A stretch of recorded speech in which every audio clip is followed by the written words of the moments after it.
ಪ್ರೀತಿಯ ವೀಕ್ಷಕರೇ, nature life DK YouTube ಚಾನೆಲ್ಗೆ ಸ್ವಾಗತ. ಇವತ್ತು ನಾವು ಪಂಚಪಾಂಡವರು ಶ್ರೀಕೃಷ್ಣನ ಬಳಿ ಈ ನಮ್ಮ ಕಲಿಯುಗದ ಕಟು ಸತ್ಯಗಳ ಬಗ್ಗೆ ತಿಳಿದುಕೊಳ್ಳಲು ಬಯಸುತ್ತಾರೆ. ಆಗ ಶ್ರೀಕೃಷ್ಣನು ಅವರಿಗೆ ಒಂದು ಪರೀಕ್ಷೆಯನ್ನ ನೀಡಿ ಈ ಕಲಿಯುಗದಲ್ಲಿ ಜನರು ಹೇಗಿರುತ್ತಾರೆ, ಅವರ ವರ್ತನೆ ಹೇಗಿರುತ್ತದೆ ಎಂಬುದರ ಬಗ್ಗೆ ಸಂಪೂರ್ಣವಾಗಿ ವಿವರಣೆಯನ್ನ ನೀಡುತ್ತಾರೆ. ಅದು ಹೇಗೆ, ಅದು ಯಾವ ರೀತಿಯ ವಿವರಣೆ, ಕಲಿಯುಗದ ಜನರು ಹಾಗಾದರೆ ಯಾವ ರೀತಿ ಇರುತ್ತಾರೆ ಎಂಬುದನ್ನ ನಾವು ಇವತ್ತಿನ ವಿಡಿಯೋದಲ್ಲಿ ತಿಳಿದುಕೊಳ್ಳೋಣ. ಇದು ಒಂದು ರೀತಿಯ ಮೋಟಿವೇಶನ್ ವಿಡಿಯೋ ಆಗಿಯೂ ಕೂಡ ನೀವು ತೆಗೆದುಕೊಳ್ಳಬಹುದು. ಇನ್ನು ನನ್ನ ಚಾನೆಲ್ ಸಬ್ಸ್ಕ್ರೈಬ್ ಆಗದೆ ನೋಡ್ತಾ ಇದ್ರೆ ಪ್ಲೀಸ್ ಚಾನೆಲ್ ಅನ್ನ ಸಬ್ಸ್ಕ್ರೈಬ್ ಮಾಡ್ಕೊಳ್ಳಿ. ಹಾಗೆ ಪಕ್ಕದಲ್ಲಿರುವ ಬೆಲ್ಲೈಕನ್ ಪ್ರೆಸ್ ಮಾಡಿ ಆಲ್ ಅಂತ ಕ್ಲಿಕ್ ಮಾಡಿದ್ರೆ ನಾನು ಹಾಕುವ ಎಲ್ಲಾ ವಿಡಿಯೋಸ್ ಸಹ ನಿಮ್ಗೆ ಸಿಗತ್ತೆ. ಕಲಿಯುಗದ ಬಗ್ಗೆ ಕೃಷ್ಣ ಹೇಳಿದ್ದು ಏನು? ಕಲಿಯುಗದ ಬಗ್ಗೆ ಪಾಂಡವರ ಗೊಂದಲ ಪರಿಹಾರ ಮಾಡಿದ್ದು ಹೇಗೆ? ಕೃಷ್ಣ ಕಲಿಯುಗದ ಬಗ್ಗೆ ತಿಳಿಯಲು ಪಾಂಡವರನ್ನ ಕಾಡಿಗೆ ಕಳಿಸಿದ್ದಾದರೂ ಯಾಕೆ ಎಂಬ ಅನೇಕ ರೋಚಕ ಪ್ರಶ್ನೆಗಳ ಹಿಂದಿರುವ ಅಮೂಲ್ಯವಾದ ಜೀವನದ ಸಾರದ ಬಗ್ಗೆ ನಾವು ಇಂದು ತಿಳಿದುಕೊಳ್ಳೋಣ. ಒಮ್ಮೆ ಪಂಚ ಪಾಂಡವರು ಕಲಿಯುಗ ಹೇಗಿರುತ್ತದೆ, ಅಲ್ಲಿನ ಜನರ ವರ್ತನೆ ಹೇಗೆ ಎಂಬ ಬಗ್ಗೆ ಶ್ರೀಕೃಷ್ಣನಿಗೆ ಕೇಳುತ್ತಾರೆ.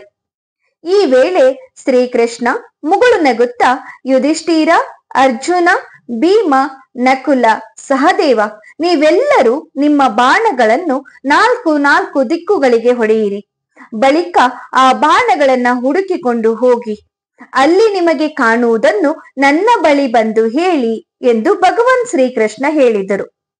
ಅದರಂತೆಯೇ ಈ 5 ಜನ ಪಂಚ ಪಾಂಡವರು ತಮ್ಮ ಬಾಣಗಳನ್ನ ಹೊಡೆದು ತರಲು ಹೋಗುತ್ತಾರೆ. ಬಳಿಕ ಕಾಡಿನಿಂದ ಹಿಂತಿರುಗಿದ 4 ಪಾಂಡವರು ತಾವು ನೋಡಿದ ಎಲ್ಲವನ್ನ ಕೃಷ್ಣನ ಬಳಿ ಹೇಳುತ್ತಾರೆ. ಆಗ ಶ್ರೀಕೃಷ್ಣ ಒಂದೊಂದಾಗಿ ಕಲಿಯುಗದ ಜನರ ವರ್ತನೆ, ಆಸೆ ಮತ್ತು ಅವರ ಭಾವನೆ ಹಾಗೂ ಅವರ ಜೀವನ ಹೇಗೆ ಇರುತ್ತದೆ ಎಂಬುದರ ಬಗ್ಗೆ ಸಂಪೂರ್ಣವಾಗಿ ವಿವರಿಸುತ್ತಾರೆ. ಹಾಗಾದರೆ ಯುಧಿಷ್ಠಿರ ಹೊಡೆದ ಬಾಣ ಎಲ್ಲಿ ಹೋಗಿ ಬಿದ್ದಿತ್ತು? ಅಲ್ಲಿ ಏನು ನೋಡಿದ ಎಂದರೆ 2 ಸೊಂಡಿಲಿನ ಆನೆಯನ್ನ ನೋಡಿದ. ಆವಾಗ ಶ್ರೀಕೃಷ್ಣ ಮೊದಲಿಗೆ ಯುಧಿಷ್ಠಿರ, ನೀನು ಏನು ನೋಡಿದೆ ಎಂದು ಕೇಳುತ್ತಾನೆ. ಆಗ ನಾನು 2 ಸೊಂಡಿಲಿನ ಆನೆಯನ್ನ ನೋಡಿದೆ ಎಂದು ಹೇಳುತ್ತಾನೆ. ಅದಕ್ಕೆ ಉತ್ತರಿಸಿದ ಶ್ರೀಕೃಷ್ಣ, ಈ ಆನೆಯ ರೀತಿಯೇ ಕಲಿಯುಗದಲ್ಲಿ ಮನುಷ್ಯರಿಗೆ ಬುದ್ಧಿ ಇರುತ್ತೆ. ಕಲಿಯುಗದಲ್ಲಿ ಆಳುವವರು ಹೇಳೋದೇ ಒಂದು, ಮಾಡೋದೇ ಇನ್ನೊಂದು ರೀತಿ ಎಂದು ಹೇಳುತ್ತಾರೆ. ಪ್ರಜೆಗಳನ್ನ ಎಲ್ಲಾ ರೀತಿಯಲ್ಲೂ ಕೂಡ ಶೋಷಣೆ ಮಾಡುತ್ತಾರೆ ಎಂದು ಕೂಡ ಹೇಳುತ್ತಾನೆ. ಹಾಗಾದರೆ ಭೀಮನ ಕಣ್ಣಿಗೆ ಏನು ಬಿದ್ದಿತ್ತು? ಭೀಮ ಏನನ್ನು ನೋಡಿ ಆಶ್ಚರ್ಯಗೊಂಡ? ಭೀಮ ನೋಡಿದ್ದು ಗೋವಿನ ಪ್ರೀತಿ. ಕಾಡಿಗೆ ಹೋದಾಗ ಒಂದು ವಿಚಿತ್ರವನ್ನ ನೋಡಿಕೊಂಡು ಬಂದ. ಹಸುವೊಂದು ತನ್ನ ಮರಿಯನ್ನ ಯಾವ ರೀತಿ ನೆಕ್ಕುತ್ತಿತ್ತು ಎಂದರೆ ಆ ಮಗುವಿನ ಚರ್ಮ ಹರಿದು ರಕ್ತ ಬರುವಷ್ಟು ಅದರ ಪ್ರೀತಿಯನ್ನ ಹಸುವು ಕರುವಿಗೆ ನೀಡುತ್ತಿತ್ತು. ಈ ರೀತಿಯಾದ ಪ್ರೀತಿಯನ್ನ ನೋಡಿದ ಬಳಿಕ ಭೀಮ ಕೃಷ್ಣನ ಬಳಿ ಕೇಳುತ್ತಾನೆ, ಯಾಕೆ ಕೃಷ್ಣ ಈ ರೀತಿ ಆಗುತ್ತಿದೆ? ಅದರ ಮೈಯಲ್ಲಿ ರಕ್ತ ಹರಿಯುತ್ತಿದೆ, ಆದರೂ ಇದು ತನ್ನ ಪ್ರೀತಿಯಿಂದ ಅದರ ಮೈಯನ್ನ ನೆಕ್ಕುತ್ತಿದೆ ಎಂದು. ಆವಾಗ ಶ್ರೀಕೃಷ್ಣ, ಏ ಭೀಮ, ಕಲಿಯುಗದಲ್ಲಿ ಮನುಷ್ಯರು ತಮ್ಮ ಮಕ್ಕಳನ್ನ ಯಾವ ಮಟ್ಟಿಗೆ ಪ್ರೀತಿಸುವರು ಅಂದರೆ ಮಕ್ಕಳ ಮಾನಸಿಕ ಬೆಳವಣಿಗೆಯೇ ನಿಂತು ಹೋಗುವಷ್ಟು. ಬೇರೆಯವರ ಮಕ್ಕಳು ಸಾಧು ಸಂತರು ಆದರೆ ಹೋಗಿ ಆಶೀರ್ವಾದ ಪಡೆಯುತ್ತಾರೆ. ಅದೇ ತನ್ನ ಮಕ್ಕಳು ಸಾಧು ಸನ್ಯಾಸಿ ಆದರೆ ದುಃಖ ಪಡುತ್ತಾರೆ. ತನ್ನ ಮಗ ಯಾವ ಹಾದಿಯಲ್ಲಿ ಸಾಗುತ್ತಿದ್ದಾನೆ ಅಂತ ಅಳುತ್ತಾರೆ. ಕಲಿಯುಗದಲ್ಲಿ ಮನುಷ್ಯರು ಮಕ್ಕಳನ್ನ ಕೇವಲ ಪ್ರೀತಿ ಮತ್ತು ಕುಟುಂಬದ ಬಂಧನದಲ್ಲಿ ಬೆಸೆದು ಇಡುತ್ತಾರೆ. ಈ ಬಂಧನದಲ್ಲಿ ಮನುಷ್ಯನ ಜೀವನವೇ ಅಂತ್ಯವಾಗುತ್ತದೆ.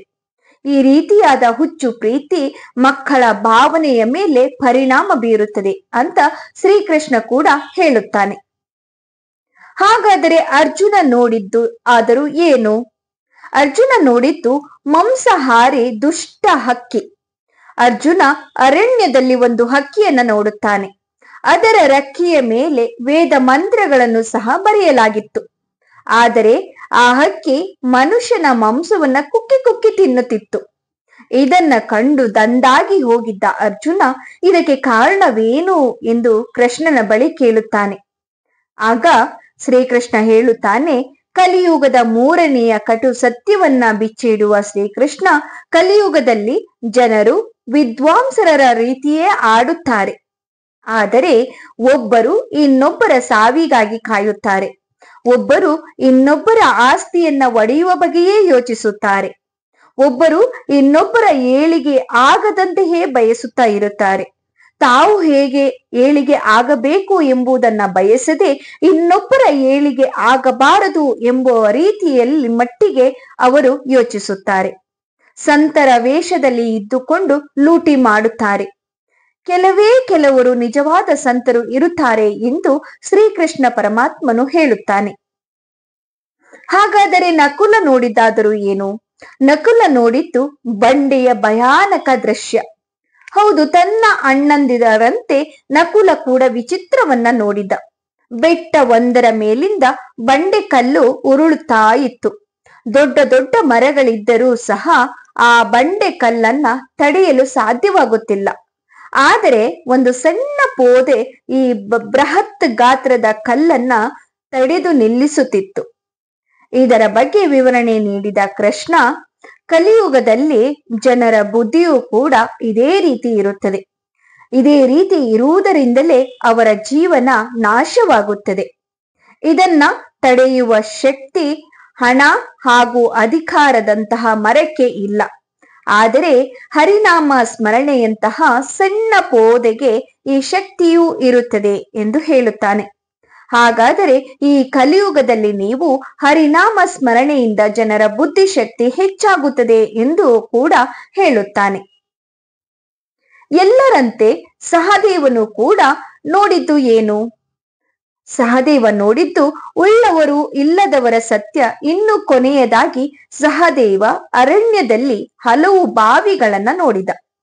ಎಲ್ಲಾ ಬಾವಿಗಳು ಹತ್ತಿರವೇ ಇದ್ದರೂ ಮಧ್ಯದಲ್ಲಿ ಒಂದು ಬಾವಿಯಲ್ಲಿ ಬಿಟ್ಟು ಉಳಿದೆಲ್ಲ ಬಾವಿಯಲ್ಲಿ ನೀರಿತ್ತು. ಈ ಮಧ್ಯದ ಬಾವಿ ತುಂಬಾ ಆಳವಾಗಿದ್ದರೂ ಕೂಡ ಅದರಲ್ಲಿ ನೀರು ಇರಲಿಲ್ಲ. ಇದರ ಅರ್ಥ ಏನು ಎಂದು ಕೇಳಿದಾಗ ಉತ್ತರಿಸಿದ ಶ್ರೀಕೃಷ್ಣ, ಏ ಸಹದೇವ, ಕಲಿಯುಗದಲ್ಲಿ ದುಡ್ಡು ಇರುವವರು ತಮ್ಮ ಶೋಕಿಗಾಗಿ ಮಕ್ಕಳ ಮದುವೆಗೆ ಉತ್ಸಾಹಕ್ಕೆ ಬೇಕಾಬಿಟ್ಟಿ ಖರ್ಚುಗಳನ್ನ ಮಾಡುತ್ತಾರೆ.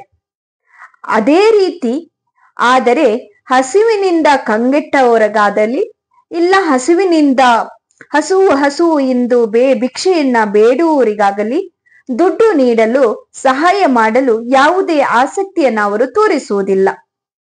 ಕಾಮ, ಮಾಂಸಭಕ್ಷಕ ಮತ್ತು ಮದ್ಯಪಾನದಂತಹ ದುಡ್ಡು ಖರ್ಚು ಮಾಡುತ್ತಾರೆ.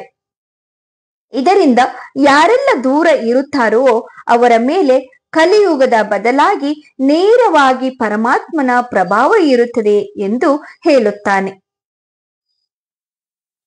ಈ ರೀತಿಯಾಗಿ ಕಲಿಯುಗದಲ್ಲಿ ಯಾವ ರೀತಿಯ ಜನರ ವರ್ತನೆ ಇರುತ್ತದೆ ಎಂಬುದನ್ನ ಶ್ರೀಕೃಷ್ಣ ಪಂಚ ಪಾಂಡವರ ಬಳಿ ವಿವರಣೆಯನ್ನ ನೀಡುತ್ತಾನೆ.